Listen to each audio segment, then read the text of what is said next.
Her son Augustine, who you'll recognize as the later Saint Augustine of Hippo, was not a saint in his youth. In fact, he was quite rebellious and got up to lots of trouble. Hello and welcome to Kept in Her Heart, where we talk about all things faith-related. I'm your host, Jenny Fuchs. Today we're going to talk about Saint Monica. Saint Monica was born in the early 330s in Tagaste, North Africa, near modern-day Algeria. She was born to a devout Christian family, though she didn't embrace the faith early herself. It's said that at one point she was sent down to the basement to get wine for her family, and when she would do that, she would take sips for herself. Eventually, one sip led to two, led to 10, led to more, and she had a real problem on her hands.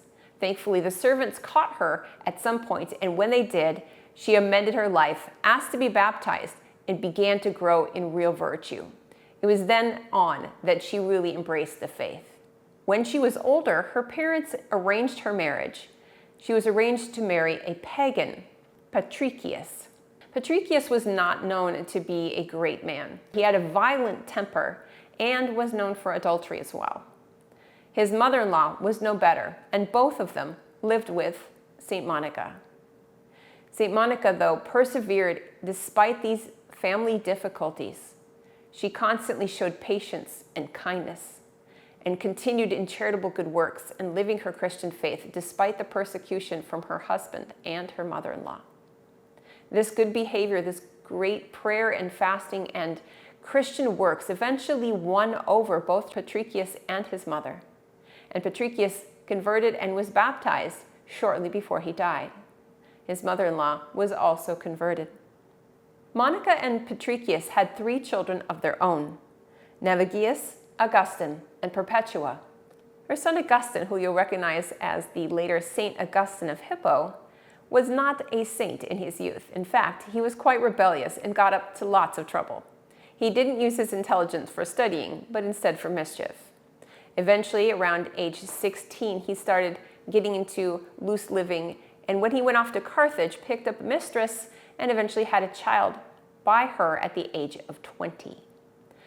He also picked up a heresy called Manichaeism. When he returned home with his mistress and child and his new heresy, she couldn't, in good conscience, allow him into her home. She continued to pray and fast and weep for him.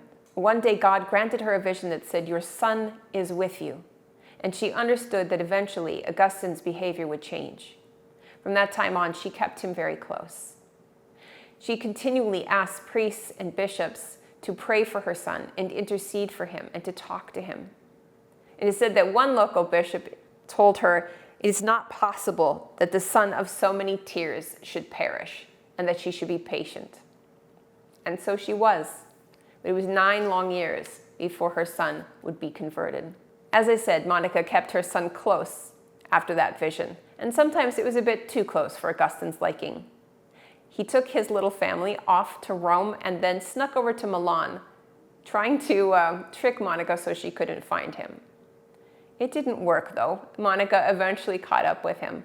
In the meantime, he had met the acquaintance of another soon-to-be saint, Bishop Ambrose. And during that time, Ambrose was starting to make some headway with Augustine and helping him to see some truth. When Monica arrived in Milan, she devoted herself to prayer and charitable works and really impressed the bishop, Bishop Ambrose. Eventually, he became her spiritual director, and she listened to him in everything. She changed some of her ways as well, helping her to become even more saintly in her behavior. After 17 long years of prayer, fasting, tears, and intercessions, Saint Monica's dream finally came true. Her prayers were finally answered in the affirmative. Augustine embraced Christianity and was baptized. Her heart was full. Her mission was complete. A few months later, on the return trip to Tagaste, Saint Monica fell ill at Ostia and died. She was buried there, though her remains were eventually moved to the Basilica of St. Augustine in Rome. Saint Monica is the patron saint of alcoholics, widows, wives, mothers, victims of abuse and adultery, and wayward children. Saint Monica, pray for us.